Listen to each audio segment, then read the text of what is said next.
Now, revenge child killings are hard to digest and understand, but two South African academics have released a report into what drives this type of crime. I'm joined now by Professor Christiaan Bezuidenhout from the University of Pretoria, that's TAX, to tell us a little bit more about this. Prof, good afternoon. Welcome to today, and thank you very much for your time.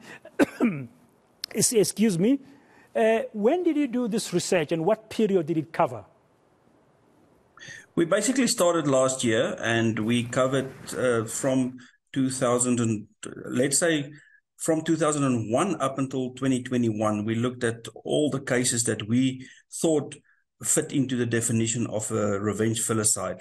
You must remember, we do not have specific police statistics that covers this category of crime. So we really had to look at court reports, media reports, and we took all that information and we looked at, the definition of a revenge filicide, and we could determine that there's about, in that period, 20 cases that we identified.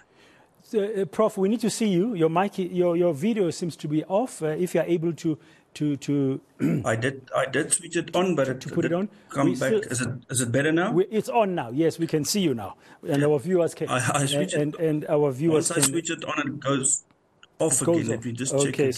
Sorry about that. Let's carry on our discussion. So this is a period of 2003 to 2021. You identified 20 incidents of parent murdering their child. What did you find were the causes of these? Typically, it's relational discord. There's different reasons, but what we have found that in about the 20 cases, 12 of the couples were still married, and so it's 60% the couples were still married, and it's not only males, females as well, and it goes through all racial groups. And the typical thing that stood out was that I want to hurt you. It might be because of the parental discord going on. There's a relationship issue. And people do not have self-regulatory behavior to control their anger. And, typically there was a breakup coming. One of the partners said, we're going to leave you.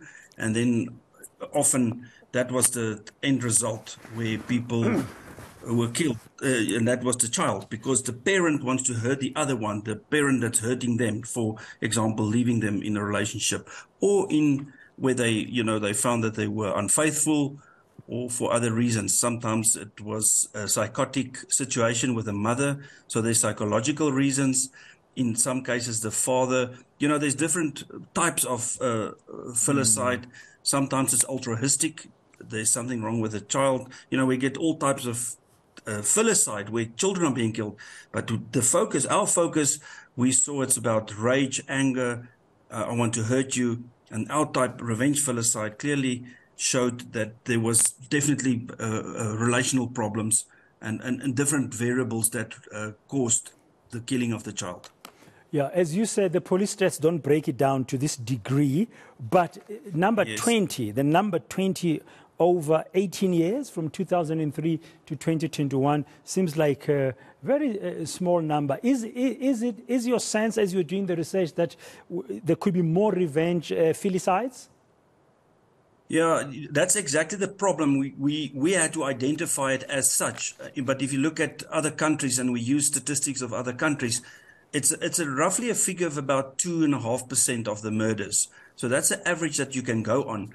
But what we could identify in the cases where we thought the motivation, remember, we had to be very careful to say this is it. But we could, in those cases over the years, we could clearly identify those types as revenge filicide. And I don't know, recently in the media, we've seen some more of these incidents. So I think it's a growing concern. It's a growing concern. So what use would you hope, you and your colleagues at TAX, that your research would assist the police, for example, in preventing revenge filicides? Or were you doing this to shine a spotlight on this disturbing form of child killing? All right, my one colleague is Dr. Melanie Moon. She's in Stellenbosch, and I'm a professor in criminology here at University of Pretoria. So we hope for a few things. Number one, that people take domestic violence seriously, because in many cases, you get a protection order. People know that there's something wrong in the relationship, and then, nothing has really been done about it. You don't want a murder as the end result. If there's a problem in a family, that is our hope. And we also hope we're going to continue and try and add to these cases. We're going to use another technique as well with regard to a different angle to see if we can identify more. Once we've got more significant numbers, we have probably a better voice. And this will be information that can be used by the police and also obviously for other behavioral scientists. But most importantly, people in a troubled relationship. If there's shouting and pushing and shoving and threats and, things must be taken seriously. You know what, Dan? The problem is that unfortunately, when we talk of the spectrum of gender, and in this case now, let me just use then heterosexual male-female, females that are being abused in the relationship stay in that relationship up to 10 years. And often the children become the scapegoat to even hurt one of the partners more. So if it's a male to female, the child can easily become the victim, the scapegoat. If the wife is being abused, often the children become the focus. If that woman wants to leave the male, he says, okay, I'll show you, I'm going to hurt you. And that's because of that loss of control, loss of external locus of control. They target the children. In some cases, the father is still, he loves the child, but he knows he can hurt the other partner.